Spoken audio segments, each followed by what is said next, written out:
xildhibaanad Ilhaan Cumar oo ah gabadh Soomaali Mareykan ah isla markaasna ka tirsan Koongareeska Mareykanka ayaa markii ugu horeysay waxa isbarbardhig ku sameysay siyaasadaha madaxweynihii hore ee Mareykanka Obama iyo madaxweynaha haatan Donald Trump.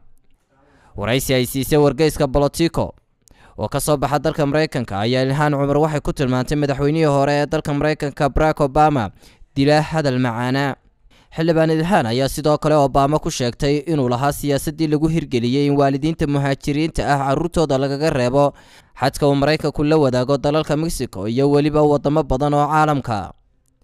Ilhaan Cumar waxay sheegtay in aanu jirin wax farqi ah oo u dhaxeeya siyaasadaha Barack Obama iyo Donald Trump ee ku waajahan dadka soo galootiga. madaxweyne Donald Trump ayaa waxa uu hore u cambaareeyay qoraal Ilhaan Cumar ay ku qortay barteeda Twitter-ka taasoo ay ku dhaleecaysay Yuhuudda. madaxweyne Trump oo daba socda qoraalkaas ay qortay Ilhaan Cumar waxa uu sheegay in aqalka baarlamaanka Mareykanka aan looga baahnay qof Yuhuud nacayb aaminsan isagoo ugu baaqay inay iska casisho kursiga Koongareeska ee dalka Mareykanka.